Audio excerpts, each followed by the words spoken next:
Hey, hello everyone, and welcome back once again to Gary Grigsby's War in the East.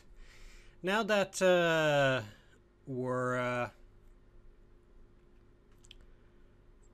back here after some time, I would say,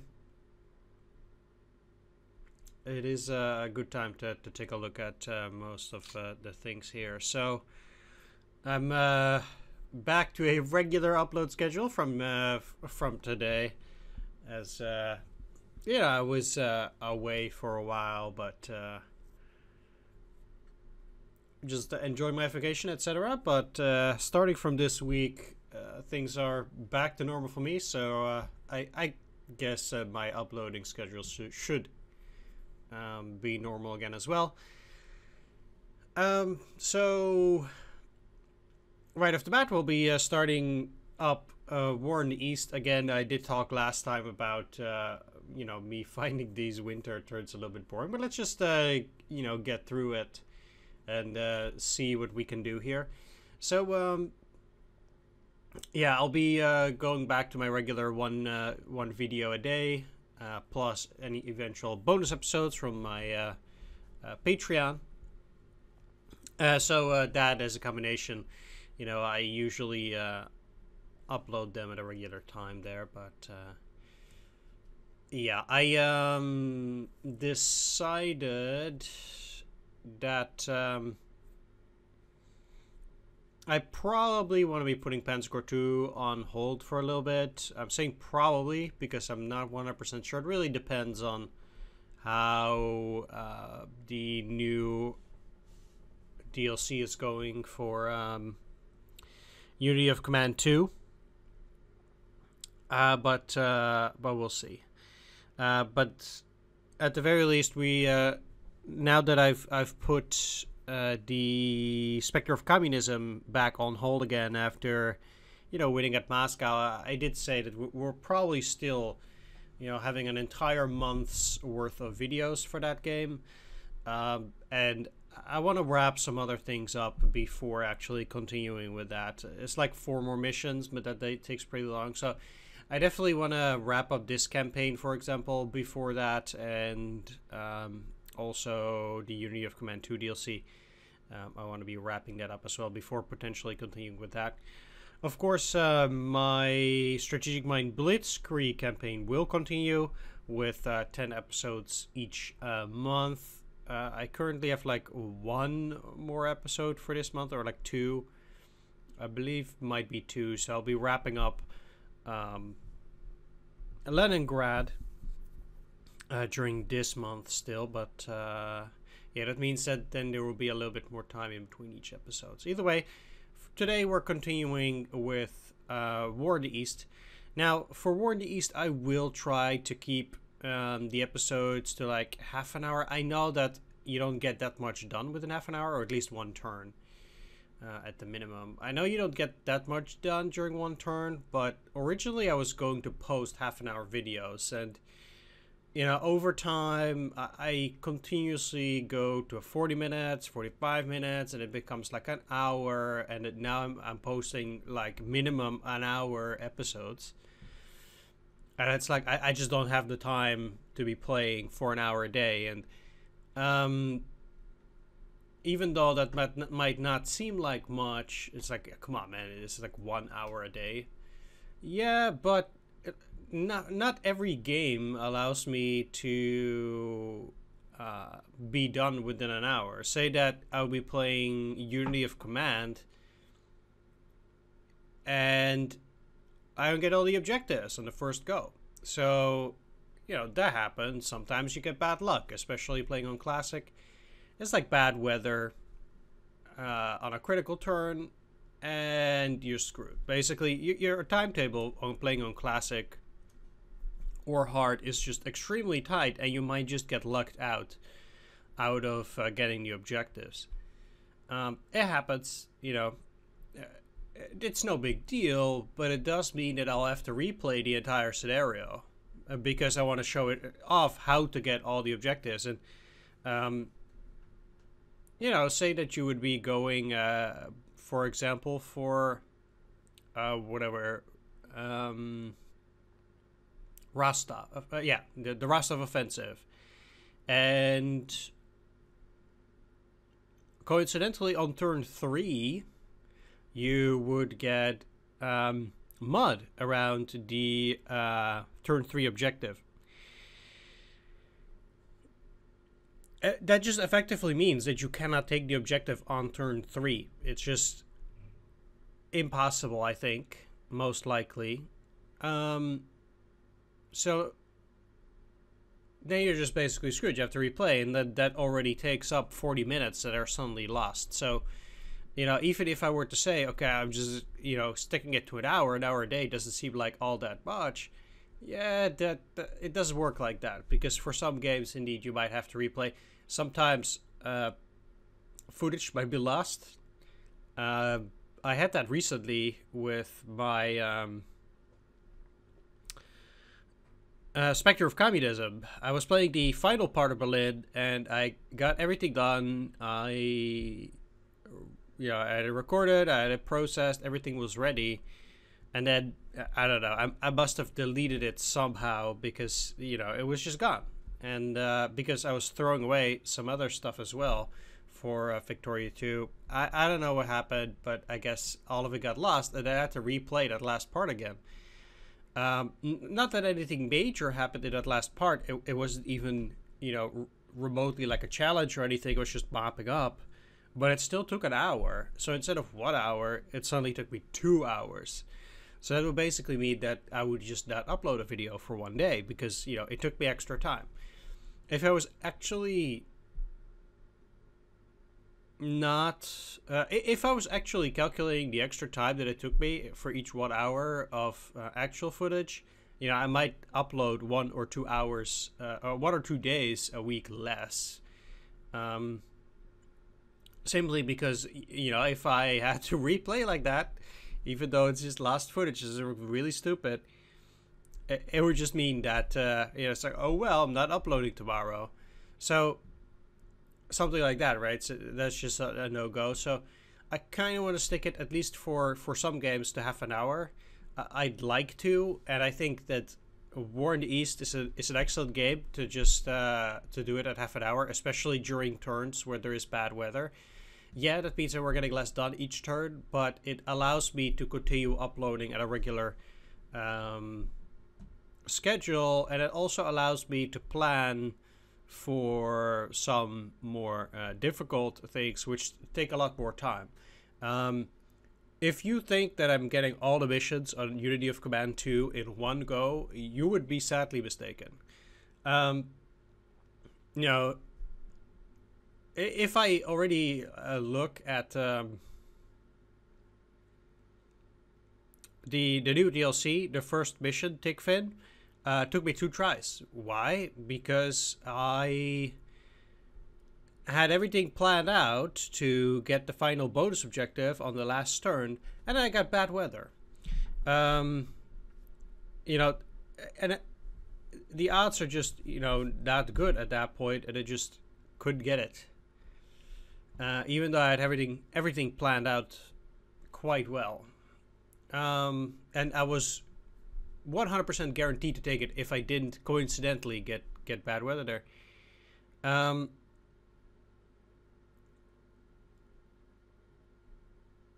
No, that wasn't it. I already looked at it. It's a while ago. No, I did get bad weather there. Yeah, well, anyway, it allows me to prepare for things like that. So I usually make my videos like up to a week in advance, which is basically like the max. So that just gives me a little bit more wiggle room in case I don't have time to upload as well, because that tends to happen if I have a busy week at work, things like that. Might do stuff in the weekends, then there's just a lot less time. And I think, especially for games like Unity of Command 2, you sometimes really need 3 to 4 hours for just one episode. Like I'm not gonna lie, like I haven't uploaded it, and I also haven't recorded a good run, but The for example, the third mission, which is the defense of Moscow, you get 5 turns, and you have some pretty crazy objectives there that you need to take. And if I want to get all the objectives, you know, I tried for a first time, and I got 1 out of 3 bonus objectives. And, you know, it took me an hour to complete that mission. But that's an hour wasted. You know, I mean, it's not technically wasted. Not only did I have fun playing it, and it prepares me for a good run, which I'm sure I'll eventually get. But it did take an hour. So, yeah, and like I said, I don't have that much time overall. Anyway, that's a lot of talking about, you know, uploading, etc., and why I want to keep this to half an hour. I'm just gonna try and stick to playing just one turn for the moment, and we'll see how it goes later on. But you know, I gotta keep it to a little bit less time here, because it's just undoable otherwise. Anyway, we had Axis Garrison in the west. Great. And this is start with the partisans. We'll let's take a look at the theater boxes. So we have way too many forces in Western Europe at the moment. We can actually most likely send some stuff elsewhere, and I'm inclined to do that. Norway, we have too little, but I'm already sending some stuff there. Actually, might be better off sending something else to Norway as well.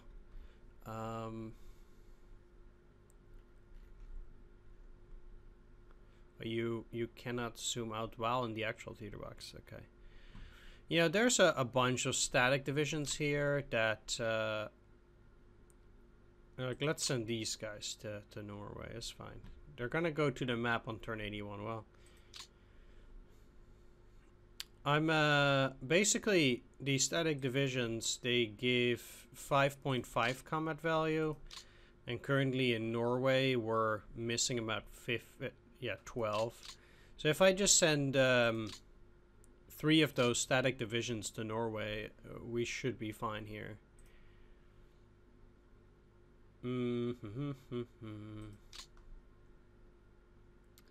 Norway.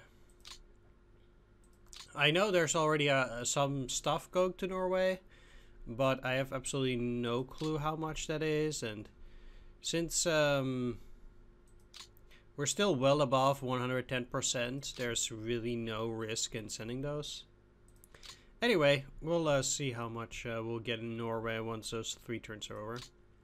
Finland, we're also on too little, so we probably also still want to send something to Finland.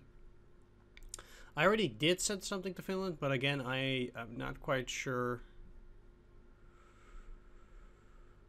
how much. But I'm sure that this static division will do just fine. And then with an extra 5 in Finland, that should... yeah, that's actually probably not enough. Oh no, it is, because we're going to 228 at a 225 required. So that at least brings me over 100, and I believe I'm also sending some other stuff to Finland, so that should be okay. Looking at the Soviet Union garrison, we now have 2 little forces here. Okay. Balkans, Italy, North Africa.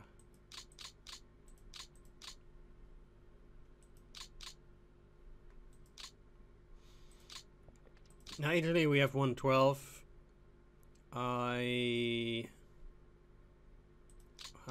How's the reserve?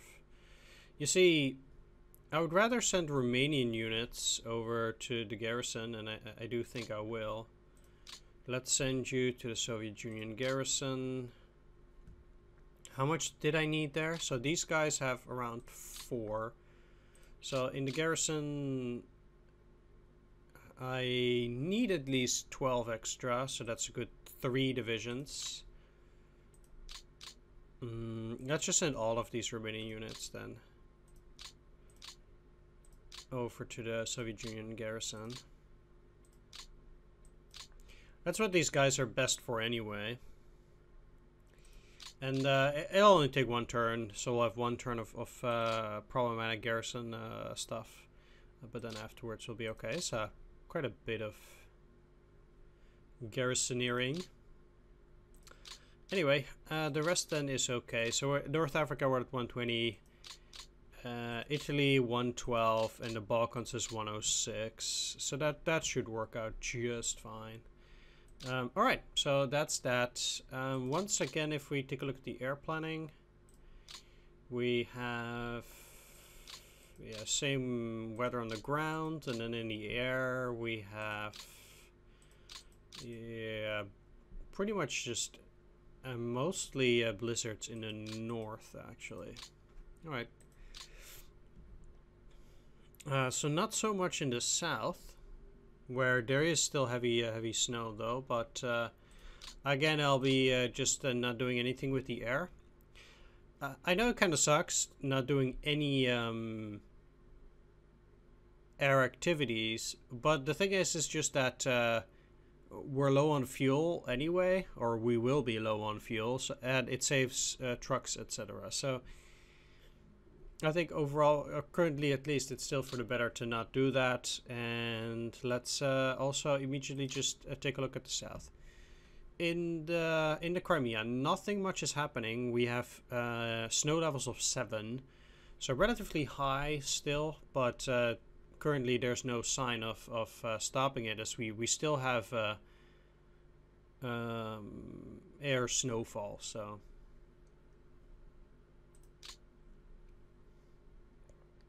And we're also still dealing with snowfall, because I do believe this is the color for snowfall, because cold is this blue color, so over Turkey. If we go there now, oh, we can't see it. No, there's also snowfall, huh? Air cold. So over this area we have air cold. Obviously we let's see if I can... Yeah, over Germany there's a part where it's just cold there, or Poland. Yeah, so basically on areas where we... no, there are still snowflakes in those hexes, or maybe they just...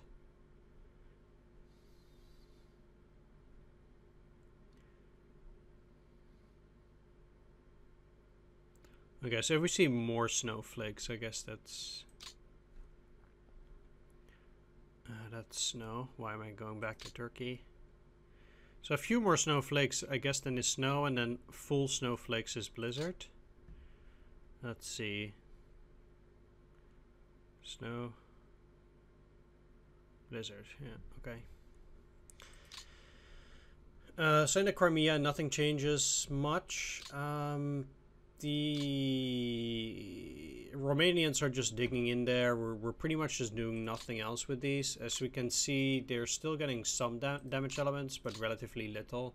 In Sevastopol itself, it's even less, so they really don't have to worry about it. Level 2 and level 3, that seems to be indeed quite good, especially level 3 seems to do them quite well. There are actually quite a lot of field guns which are damaged, interestingly enough. But overall, I guess these guys are doing fine. So nothing really to worry about there. Then we, of course, have the naval areas also garrisoned. I'm just doing a general update here. So 1/6, 2/6, 3/6. This is just I'm putting parts of the division there, so at least we have some coverage, and the Soviets don't surprise us with uncontested landings. And I pretty much have the same everywhere. I have no clue whether the Russians actually would to do something like that. I'd imagine they would, but yeah, you can never know for sure either way. So there's that. Now, how badly hurt are you? It's not that bad, except for most of the flak guns. All right. So down here, there's pretty much nothing else that I want to be doing at the moment. Since we're still holding the river, I do not feel like there's any necessity to send out the 10th Panzer Division. They have a lot of damaged units, etc. Not really sure whether that's... I mean, they should be in a city. So they shouldn't actually get damage from... Or they should get little damage from the cold, etc. here. Although they do have quite a few damaged units. They're also fine in terms of supplies, so that's not the problem. But no, they're just chilling there. I'll be putting them on reserve, but I'm quite sure they won't go all the way out.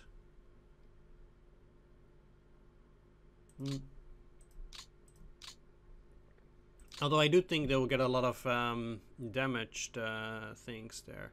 I'm a bit afraid that these guys will go and try to cross. But if I move them, let's see how bad that is. Not actually that bad. And they are at 6 still. 16, no, okay. Maybe I should just keep them there. That just gives them a little bit more power. I know there's also some units here, but I feel like at least for a 2 strength, it's probably better to do it like this. Although I could see the Soviets actually break through here.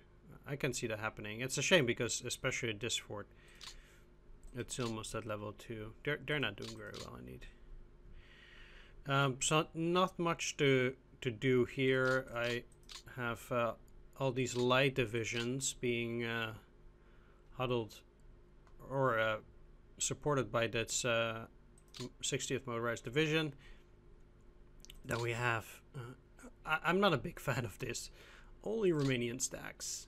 Now, I did have the 125th Infantry Division also spread out here, but there's just this one hex that I don't have that coverage, which is a bit unfortunate. Then we have the Italians here. They're doing reasonably well, but they are suffering quite a bit as well from the snow. They're actually not doing super great. These guys are at 60% TOE, so that's really not that amazing. The Italians have actually suffered a exceptional large amount of losses just from frontline skirmishes. So you're always going to lose some units if your units are at the front line, just you know, from minor skirmishes. But the Italians have actually suffered quite a bit from this because they were a lot higher before. I believe they were actually just straight up at 100. When they arrived, and they've seen very little combat, but their TOE has still gone down significantly. So down here we're still holding. I have no reserves at Kharkov. In fact, I've actually had to send most of my reserves to the front already, and I'm inclined to do the same thing with the North SS Mountain Division. Given that I probably need them more at Orel, I'll be sending them up there and load them off of the train. So, what? How can they not move in there? Maybe if I actually take the hex. Well, I'll talk about that. So, we indeed have those 3 armies. So 17th Army up here, 1st Panzer Army just basically spread out, and then we have the 11th Army all just holding, I would say it is Donetsk Bulge here. We've taken Rostov and are holding it valiantly currently against the Soviets. Obviously a better position than historically was the case. It does allow, if we do get like a spring lull, for something like a pincer movement from this side, basically moving up, and then another side here from Kharkov going down and circling forces basically over here. That's something that I would be setting up for the spring if that does hold out. We'll see. what I actually think might be a good idea is just to go over a small recap of how everything is, and we'll just consider that as yesterday's episode. As I did not upload anything yesterday, simply because I was just too busy with other stuff. But then I'll consider this to be yesterday's episode, and then we'll also still upload another episode for today a little bit later. So then we'll just consider this as a small recap of everything. So 6th Army was holding along the river. Let's actually see. It does, yeah. There's the Oskol River, but it completely vanished due to the high snow levels. It just completely froze. That's where they were holding, digging in. Most of their positions are level 2, some level 3, some level 1. That's basically out there. Then, because I'm in a bit of trouble with the front line, it's too large. I had to get some kind of makeshift defenses with a 2nd Panzer group all the way down here near Fornash, together with the 2nd Army. It's a bit of a mess, but it's out there. Most of the defenses are level 2 for the moment, so that's okay. Then around Orel, we have the 4th Army, currently in pretty dire straits. I mean, the front line is holding, but there are some cracks already showing, so that's kind of rough. We'll have to patch it up. We'll see how that goes. Then from the 4th Army, we're going up until the 9th Army over here. Where is that HQ? Here we have it. The 9th Army HQ, currently around Chula. Historically, they were around Kalinin, but in our timeline, they are somewhat further down because the 3rd Panzer Army is at Moscow. And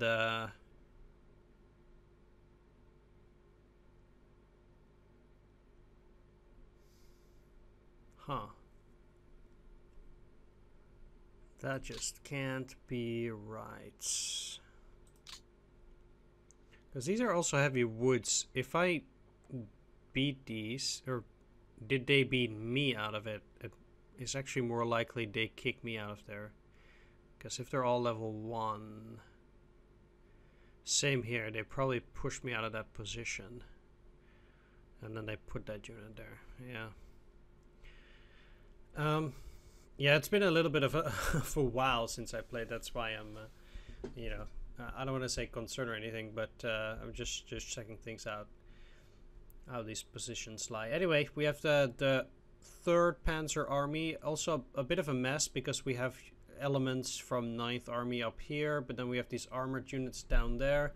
That's just basically where I had to draw the line, where they ended up, and by then it was too late to shift. I didn't have enough infantry divisions until later, and then by the time that I did have the infantry divisions, it was too late to shift these guys around. So that's why we have most of 3rd Panzer Army over here, heavily overburdened because I took them off of the assault status, and now I don't have enough HQs for all my units. It happens.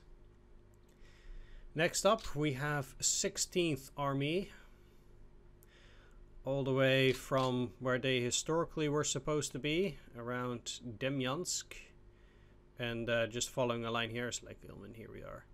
So they were supposed to kind of like be around this area. They are now all the way up here at Kalinin, holding the line from Vyshny Volochysk over to Kalinin. They're having a bit of a rough day over here because the Soviets have they've pushed over the Moscow Canal and pushed my panzers further down towards Volokolamsk. Not particularly pleased at what's going on there. We have the 102nd Infantry Division, which is still out there in a pretty reasonable spot, but things are getting tough. I kind of need to get units there. I might send the 83rd Infantry Division also somewhat up. The biggest problem that they have, though, is that I don't have a rail line from Rzhev to Torzhok. because by the time that I got this, the forward, the FBD was basically just doing other stuff, and then the winter set in, and I needed them to make a super depot at Vyazma at the very least, and that just made things tough all around. And yeah, it meant that I could finish that rail line from Rzhev to Torzhok. I would have really liked that. The same applies to the double rail that we hold here. Still hold, by the way. I should say for now, but yeah, I just didn't have time to make a double rail, which means that we're actually, like, the supply situation here must be abysmal, because the closest supply depots are at Pino and at Novgorod, or Chudovo for some of these, but which is just insane. But there's just no rail line moving up from Pino or from Novgorod or Chudovo. So I do have the rail running into Leningrad, but didn't have time to make it out there. Anyway, yeah, so we have the 16th Army here. Most of them have held, but I'm actually a little bit concerned about Kalinin, this hex. We'll see whether we can hold it. I mean, they're pushing pretty hard, and I could still kind of like retreat through this way, trying to hold a line at least around Kalinin, and then potentially switching this back up. There are no victory objectives here, although it's of course a shame if we were to have to abandon our positions at Moscow. I mean, I'm just not a big fan of giving this up, but we'll see. So then in the set, basically, I would almost say in the center, but running from here, because we have, again, the front line is way too big, especially in the north out here. It's like, this is just a huge stretch. 4th Panzer Army with no panzers. They're just, it's only infantry. They have no motorized divisions whatsoever. That's just nothing. They're just here chilling, holding out against the Soviets during the worst blizzard of all times. And then all the way up in the north, we have the 18th Army holding along the Volkhov River for the most part, and then this stuff here. I never had to go to Tikhvin because, you know, we got Leningrad regardless, because we held Syestroy for some time, but then we had to give it up to the Soviets because I couldn't get more divisions in there, and I held it with some panzers. And it's a swamp hex, or heavy woods hex, and under those conditions your tanks are not going to do very well. So I don't remember whether they took it back or whether I retreated. I think they took it back with a heavy assault, but I was able to take Leningrad on time before that, because they can supply Leningrad from Syestroy. If the Soviets have a port on Lake Ladoga, they will get supplies over to Osinovets there. But that's just not happening, because not only do we have it now, by then I did hold all 3 of the Lake Ladoga ports. In that sense, this game makes it a little bit easier on you than the first game, because in War in the East 1, you actually had to hold Sferitsa as a port, because they would also get supplies from Sferitsa. Syestroy then, I believe, wasn't even a city, or maybe it was, but it was just unimportant, so I wouldn't remember at that point. But yeah, the interesting thing is that this the map was actually pretty different, because what would happen is you had the Finns that were basically holding. They had a line something like this. Actually, it was much more horizontal. And then you had to get to Sferitsa with the No, you could get there with the Finns, but the problem was that the Finns couldn't attack Soviets over the Sphere River line. So, because of restrictions, but you could move in there if the Soviets allowed you. So, as the Soviets, you could hold that line with very weak units because the Finns couldn't attack there anyway. But then if the AI, as the Soviets decided to retreat from there because of poor supplies, you could still take it with some Finnish forces, I believe. Yeah, because it was a Finnish no attack zone and not a no movement zone, which was way further out, basically. It was like down south here or something. Couldn't move. Now, in this game, the Finns can basically just go wherever they want, as I've seen other players have the Finns, you know, in a multitude of places, very weird, like over here in the Caucasus, or, you know, around Pskov and stuff like that. So you can basically just move them anywhere you want afterwards. I haven't gotten them yet, because supposedly it's like a 5% chance every turn after you've taken Leningrad. So that basically means that you can wait you know, almost a year easily without getting them after taking Leningrad. So, I don't know. It's kind of weird because I've seen the message of getting it. And then this message is talking about the capture of Leningrad as if it happened yesterday. And I'm like, look, you know, maybe you want to change that text because I've taken Leningrad like a year ago. It's fine that you're only giving me the Finns now. That's not the problem. The problem is, you know, that you're acting as if it happened yesterday, but that's definitely not the case. So that's what I thought was kind of weird. Anyway, the Soviets were pressing hard, so I decided to put the Panzer Division. They got attacked again, so these guys are now super weak.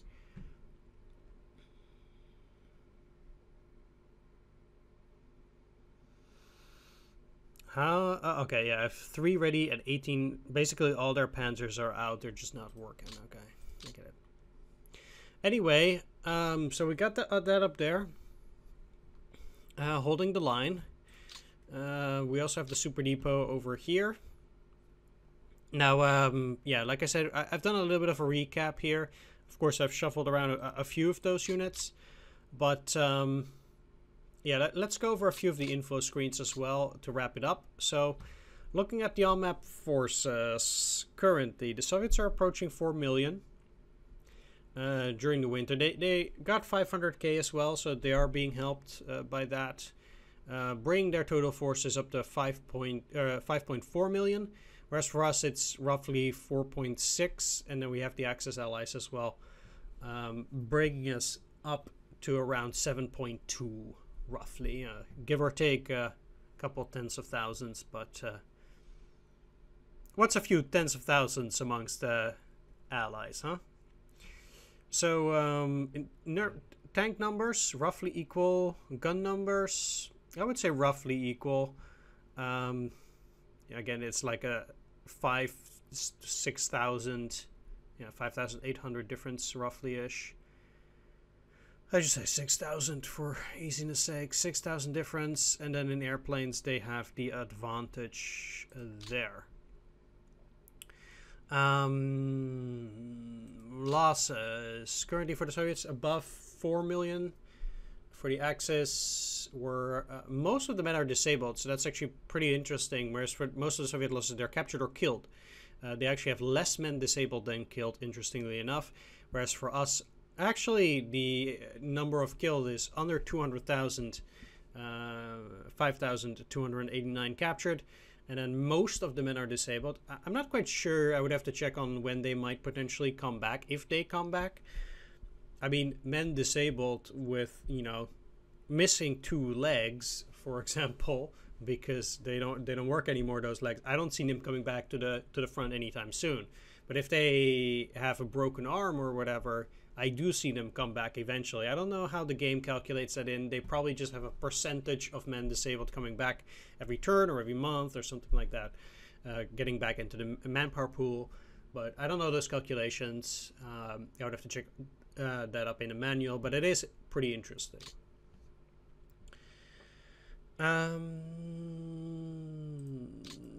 Last thing here. Victory points. We're up at 702. We need 750 to win at this point. It's also the high water mark, so we need 750. Total men, you can see for the Soviets going up. Guns. I'll just be quickly going through these graphs. AFVs. Total aircraft. As I said, the Soviets have been above us for quite a while. Manpower losses. Gun losses. AFE losses. Very high for the Germans here. Mostly because the Soviets pushed me back around that this area here near Moscow.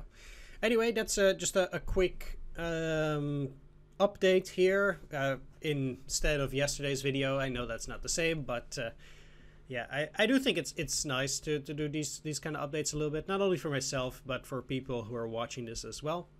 I'll still be uploading a regular video today as well, so I'll be continuing along in the next episode later today. But then this is just kind of like yesterday's video there. Anyway, thanks for watching. Take care, see you next time, and bye-bye.